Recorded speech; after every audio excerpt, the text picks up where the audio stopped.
You're listening to Tassie Encounters Moments on Faith FM, and we're coming to you from Tasmania, right across Australia. Each weekday at 9 a.m, you can hear what the Bible says about past, current and future events. You can learn how to study the Bible more effectively. You can get to know who God is, why we're here and where we're going. And you can experience personal encounters with Jesus. I'm your host, Jason Cook, and today Pastor David Cherry joins us in the studio. Welcome, David.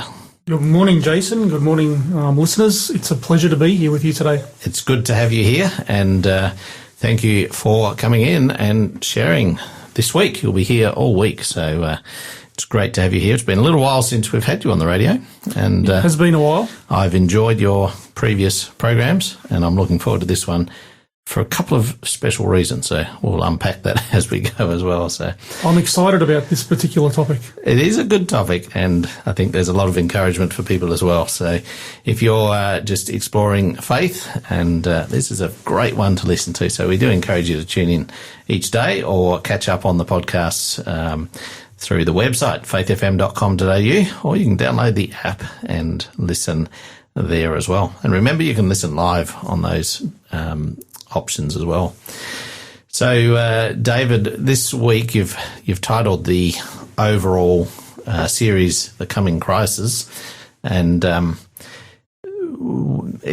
we're coming obviously from a biblical perspective here, and so we're going to talk a little bit about the coming crisis that we're really referring to here. But today we're just, I guess, going to look at crises in general, I guess. Do you want to give us a bit of an introduction to what you've got some thoughts about these crises that we face from day to day? Yeah, it's been said that most people have either just come out of a crisis, are currently going through a crisis, or they're just about to face a crisis. Sure. So it's one of those things that we all face in different levels. Some seem simple crises, some seem more intense, but I think everyone has experienced a crisis in their life at some stage. Just if we can think of a time in your life when maybe there was a crisis, and maybe it was a loss of a job. That's a big crisis for some people. Maybe it was a death of a parent or child or a close friend. That's a huge crisis. For some people, their marriage may be falling apart. That's a really hard time of crisis. May have had a car accident. I've had a couple of those lately. And we've had one this week. Somebody actually backed into my car. I wasn't in the car. Backed into it, and it's now a write-off just because they backed into it. Well, that's not a good thing, but it's good you didn't get hurt. That's good, yeah. Some people have serious health issues, and that brings a crisis to their life. Some people can't pay their mortgage, and particularly the times we're living in. Cost of living is getting out of control, and a lot of people are struggling, so many people are facing crisis. Sometimes we're accused falsely for things that we didn't do or we didn't say, and that can put our mind into crisis. Sometimes our reputation can get tarnished. For those of the people listening that may be believers, sometimes we feel a disconnect with God, and that can bring people into a crisis if they've had that connection with God in the past. Everyone could insert their story into the blank. There's Absolutely. Many different crises, and I know, Jason, you're going to share one later on this week, and if we have time, I'm going to share one of mine as well. The question I want to ask is, when we face crisis, what sort of descriptive words come to mind? Like, what sort of feelings and emotions does that bring up? Anxiety. Yes. Fear. Perhaps pain. Stress. Yeah. For some people, anger. Yeah. For some people, hopelessness, despair, isolation. So the question I want to ask today is, when any of these crisis points touch our lives, which most people experience at some stage, what reaction do we have? How do we react to it? And the question I want to ask this week is, does believing in God, does reading the Bible make a difference to the way we react in a crisis? And I can say from my personal experience that the times in my life when I've been connected with God and I've been reading the Word of God, the Bible, and crisis has come, it has made a huge impact on the way I've reacted. And often the real self comes out in a time of crisis. I think it does, and the way we respond, our emotions that occur at the time, I think that in itself tells a picture of where we're at. Yeah. Too, in particular for me personally, it tells me where I'm at in my spiritual walk as well. I know if I'm feeling distant from God, if I haven't been reminding myself of His, word, His promises, and all that sort of thing, then when a crisis comes, I tend to go into this panic mode or fear mode or strong emotions, and then I've learned to step back and say, what's going on here? There's something going on that I'm reacting to really strongly. There's something not right within myself and within my relationship with God. So something deeper going on. There's something deeper going on. Yeah. And so to answer the question, does knowing God, does believing in God, does reading the Bible make a difference? For me, it makes a difference that I can tell when I face a crisis, because knowing God can bring me peace. It can give me hope. It can give me strength to get through. It doesn't take away the crisis. No. It sometimes doesn't take away those descriptive emotions that we experienced, but we know that we're not walking alone. There is hope for the future, and we do have a God that cares and who loves us and wants to help us get through it. Now, times of crisis are not new. There's always been crisis. The Bible itself, actually, when Jesus was on the earth, he mentioned to his disciples, he said, there's coming a time where I'm going to get betrayed, I'm going to get arrested, I'm going to get crucified, and they're going to kill me. That for his disciples was an absolute crisis, because at the time they believed he was going to set up a kingdom on earth, and that wasn't why he came. He came to die. But they didn't get it at that stage, and so their life was in turmoil, in crisis, because they're like, no, that's not you. And then later on in Jesus' life, he told the disciples that he said, in the future, the temple is going to get destroyed. Now, for the disciples at that stage, the temple was their center of not just their worship, but their culture. It was the center of everything in their life. And Jesus is saying, hey, it's going to get destroyed. The city of Jerusalem is going to get broken down, and it's not looking good for the future. And so their life would have been in a big crisis. And that was a huge thing for the Jews, because that was the place where their temple was, and it was their special place, really, wasn't it? It's not just like, a house or, something else, but this was, for the Jews, was a very, very significant. Yeah, their worship filled up every aspect of their life. It was their whole life. It wasn't an add-on. Yeah. It was like it was their life, and everything connected. And this was a central place of that existence. So it was a real crisis. First, Jesus says he's going to be betrayed and arrested and crucified, and then he's like, the temple's going to get destroyed. And those things all happened. Yeah, AD 70, the temple was destroyed. The Romans. The good news, though, is, and this is, didn't plan to mention this, but it's a good place to put it in. It is a good place. I know what you're going to say. Jesus actually said to anyone who'd listen, and it's recorded in the book of Matthew and probably Luke as well, that when you see the city surrounded, then it's time to run away and you'll save your life. And so the Romans did, in fact, around 66, 68 AD, there was a couple of times where they surrounded the city, and then for some unknown reason, they left.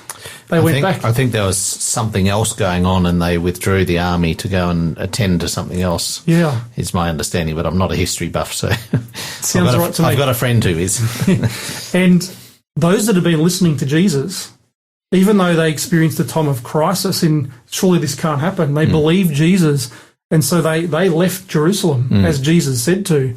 They got out of there, and then in AD 70, when Titus came back and surrounded the city and destroyed the Jewish nation in a big way, those who believed in Jesus were protected. And so the second, even though it's a crisis to find out what's going to happen, the bigger crisis of not being there at the prepared time and not being ready to deal with it. Yeah. And their lives were spared, which is amazing.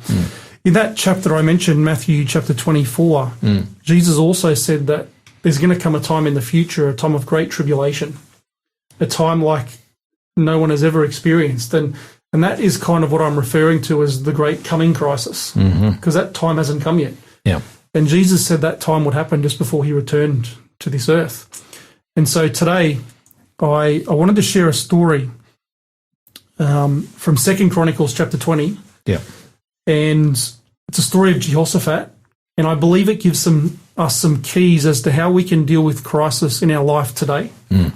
But also when this big, great crisis in the future comes, we can have some tools to deal with that crisis walking with God. And be ready for it. Be in the right framework or right mindset to be able to confront it. Well, we're going to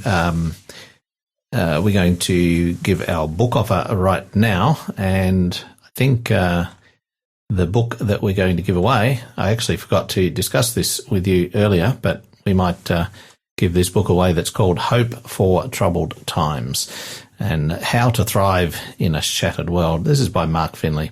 And this book really shows us how we can have a relationship with one who is larger than our fears, bigger than our worries, and greater than our anxieties.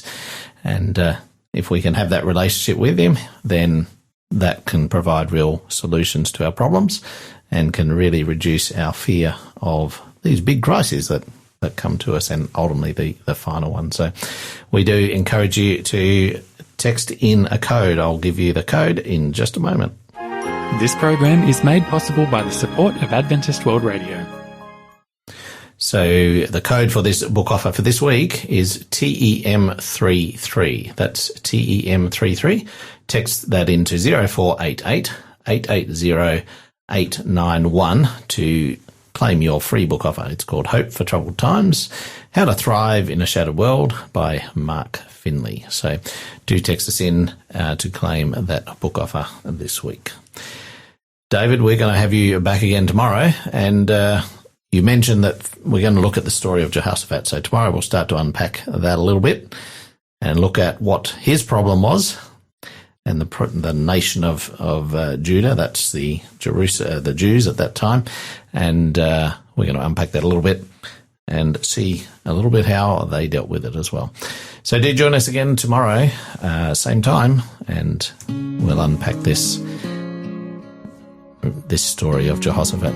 This is Corey Asprey with Only Jesus for My Pain. May you encounter Jesus more today.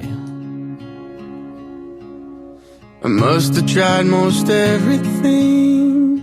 It ended all the same. For good and bad I realize only Jesus for my pain. Designer jeans and pretty things, in the end they fade. It took the dust to realize only Jesus for my pain. Only Jesus knows the questions, the things I'm scared to say. Only Jesus holds the answers to the troubles I can't face. And every single road I take leads right back to this place. Only Jesus for my pain. And every time I try to run, His kindness called my name. You'd think that I'd have learned by now. Only Jesus for my pain. Only Jesus knows the questions, the things I'm scared to say. Only Jesus holds the answers to the troubles I can't face. And every single road I take leads right back to this place. Only Jesus for my pain.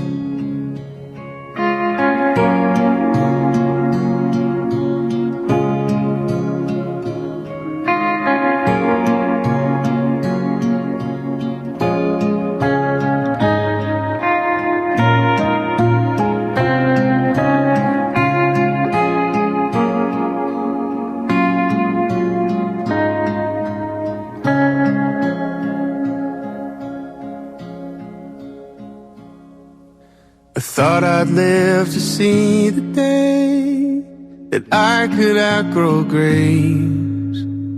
But since I'm on my knees again, Seems this is where we meet again.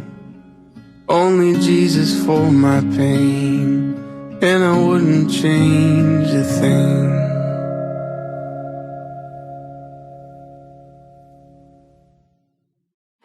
This program has been made possible by the support of Adventist World Radio.